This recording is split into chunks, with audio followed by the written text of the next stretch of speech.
Your city, your radio station, your community. Cork City Community Radio, 100.5. Okay, welcome back, and you're listening to Lekela if you've just tuned in on Cork City Community Radio. My name is Anne Dalton and my co-presenter is Barrow Queeve. And if you want to text us with your comments, you can do so on 086 736 4667 or email us on info@corkfm.ie. And we also have a Facebook page, even some photos, mugshots up there if you want to see the mugshots behind the voices. It's www.facebook.com/Lekela Radio Show, and we put up lots of interesting links and news as well on our Facebook page, so do have a look at that. Coming up in this half of the programme, we'll have Owen O'Luasa, our horticultural expert at Kaint Fui Thora Agus Glossary, some points to consider when buying your fruit and veg. But first, over to our guests. Welcome Judie Chalmers and Angela Newman to Cork City Community Radio. You're involved with a fabulous production called Splintered Soul, and it's all about this famous doctor, James Barry. Do one of you want to just tell us the story? Because I think it's an extraordinary story. If you tell us the story first and draw the listeners in, because I'm sure... I'll tell you a little bit about her anyway. Is her, she died when she was 71, so there's a lot of stuff to cover.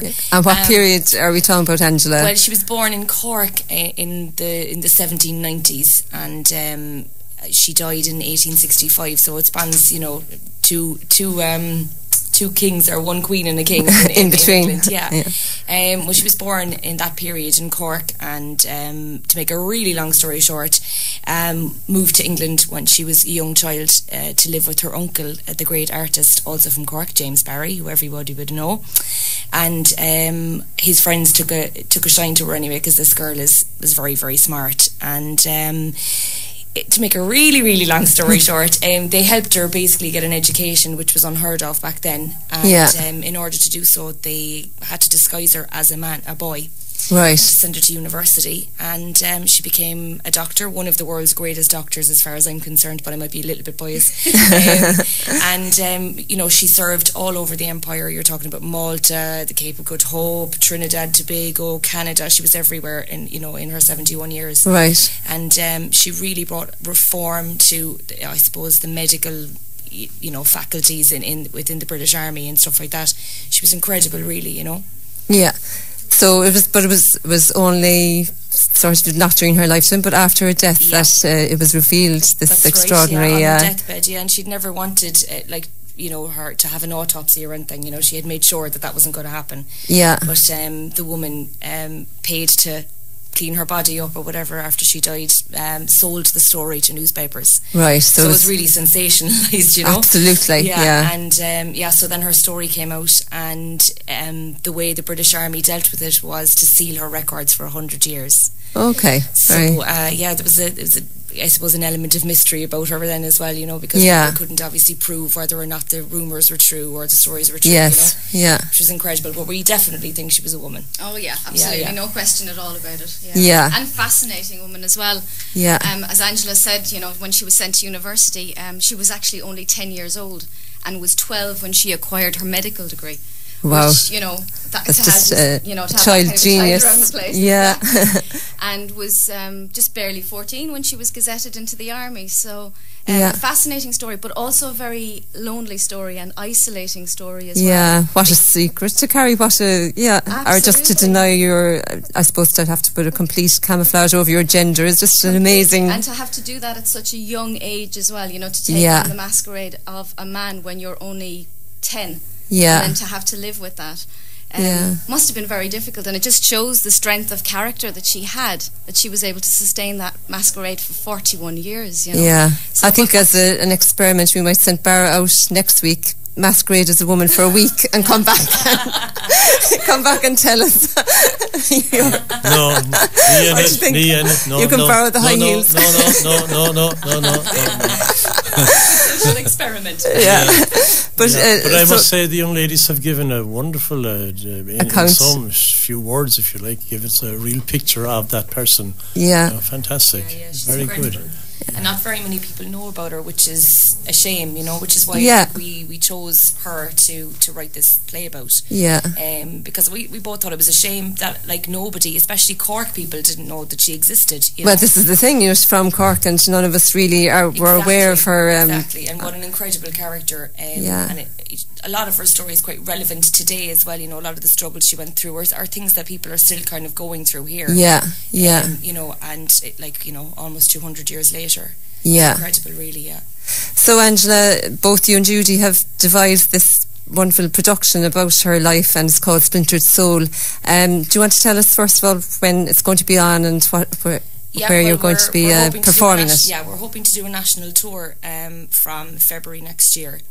But we're doing kind of a preview, I suppose, for Culture Night, which is on the 21st of this month in the Unitarian Church. Right. 8 o'clock. Yeah. And that's a free event. They're all free events on Culture Night, which is excellent. Yeah. So what we're doing in order to try and get it out on the road, you know, to show it nationally, is a funded campaign. So for those of people who don't know what funded is, it's a website where people can fund their friends or family, or, you know, I suppose people they're fans of, in their next project. So they can go onto the website and find us, and they can pledge money. Right. The trick behind it is, if we don't make our target, which is €1,200, we don't get anything at all. Oh, right, so okay. we have to make that target. So we've got, I think, 13 days left to make €1,200. So and where are you kind of halfway there, 3/4 of the way there? We're about 66% of the way there this morning, to be exact. People have been incredibly generous as well, which has been great, and very supportive of the project. Yeah. It's been fantastic. Yeah, and we have a link on Lacayla Facebook page now as well, if people want to check it out there, you know, for the funded scheme as well, and the Splintered Soul, so they can find out all about that on the Facebook page. It's a wonderful, I suppose, facility for people to just go in and see what's going on and are happening in the arts in the whole country, not just Cork. Yeah, there's lots of great projects. Lots of things, it's a great idea. But and there's different levels of funding, and I noticed you can do, say, €5 or €10, and, you know, even for, is it €100, you get to meet the famous people behind all these productions, something like that. Yeah, there's a reward system. So, like, for €5, you get our eternal gratitude. And you can feel it down the airwaves there already. Exactly. And, you know, for things like, I think, €10, we're giving a little badge away and our eternal gratitude. And there's it goes all the way up to €120. So for €100, we're having a Victorian tea party with the cast and crew. All right. And which I'm really looking forward to myself. Tea, cake and cucumber can all dress up. For tea in case for €120. Well, no, that's €100. Good value. You also get tickets as well now. For the €100, you also get tickets to the show when we're in Dublin, and a signed limited edition poster and a badge and a eternal gratitude. That's very priceless. And tell me, people who will be able to pay on the night, you know, you say it's a free show on the night, but people, if they'd like to give money that night, you wouldn't refuse it. Of course not. No. I mean, and people have been extremely generous, haven't they? Absolutely. It's been phenomenal, really, and really encouraging to see the support it's already gotten. It's been great. Well, I think just the historical element of the story as well, apart from the extraordinary story in itself. You know, we had the Mother Jones crew in as well there a few weeks ago. I mean, that's brilliant. You know, it's just a team of people getting together locally and saying, right, this is a local person from our history that we should really be celebrating. You know, same really with this story. Amazing characters in Cork, all these people that lived. And it's great now to be able to kind of look back and actually bring their stories to life again, and so that a new generation can hear about them, you know. Yeah. So, Judie, you were scripting this, I know, because you were tearing your hair out there a couple of weeks ago. So you're putting a lot of effort. You're both devising the actual production, writing it, and you're directing it. I'm directing it, and Angela is. It's a one-woman performance, isn't it, Angela? James Barry. Yes. So, and in my ignorance, Judie, you have experience of script writing, have you? And all this, both of us have. Both of you have. So, is it how many actors, actresses, or just me? Just you. It's a one-woman performance. So I'm all on my own on the stage for about 45-50 minutes. Dressed as a man. Yes, but you'll have come and see. Well, we're surrounded here, Barra, by talents, because we haven't even gone into what these ladies have been up to before they've done this production. I mean, actually, Judie, I suppose I know well from around the theatre scene and the drama scene, and she's actually done a very good production of A Christmas Carol here for Cork FM. That's right. When it was Cork FM at Christmas time, and scripted it for us, directed it, and that was brilliant. And Angela, you've been involved in this Chattyboo Productions as well. That's Tell us a little bit about that. Chattyboo Productions is my own production company, and we've been going since about 2006. And since then we've done 12 productions, and I think we've hired over 50 Cork-based professionals in the theatre and stuff. Yeah, so we've been busy. It's great. Very busy. And I suppose the one thing, the show I suppose we'd be best known for would be the annual adult pantos. Right, yeah. So people would obviously know about that. There's been great coverage of those. They sound like I haven't got along to them, but they've been great fun. Officially to this year's one, guys. Okay. VIP tickets. Of course, no problem. Tell us again the night and the place and the time. So we're putting on Splintered Soul in the Unitarian Church on the 21st of September. It's Culture Night, and it's a free performance at 8 o'clock. 8 o'clock, right. And you don't pre-book at all, you just go along there on the evening and queue up with all the others that'll be flocking to it, I'm sure. For 120 euro you can pre-book. What's that I see on the table? 100 euros there, Barra, is it? Already. 120, we won't take anything less than 120, Barra. Now, was there a plan to do a short extract or today for us? Yeah, have you got a couple of minutes, Angela? Yeah, it's about a minute and a half, I'd say. Perfect, that's great. I speak slowly and stretch it out if you want. No. All right. We were a month in the General's house before I discovered the treasure. On the first floor of that Bloomsbury mansion there was a room with a huge oak door and no key. Early one morning I was unable to sleep. The dream had come again. I was walking about the house just before dawn when I saw the parlourmaid, Anna, draw a key from her pocket and open the door. I slipped in unknowingly behind her, and to my amazement I saw that the room was filled floor to ceiling with books, rows and rows of the most beautiful bound books I'd ever seen.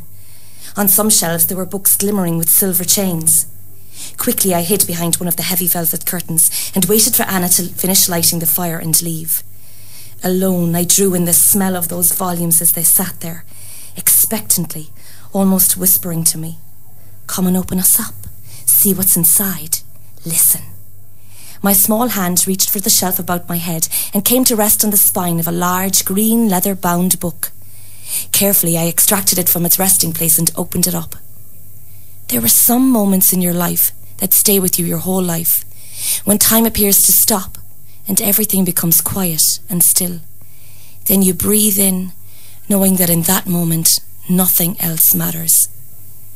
Slowly, I opened the book as the light from the rising sun began to stream through the windows and read the words printed there. Courage is knowing what not to fear. A silence descends upon my shoulders, as in my mind I hear again the shrieking voices of those from my dream. I am afraid of them, I whisper to myself. Who? Asks the voice of the General, as he emerged, buttons glimmering in the sun from the cavern of books behind me. The voices from my dream, the ones who were chained in the dark, I reply in a small little voice.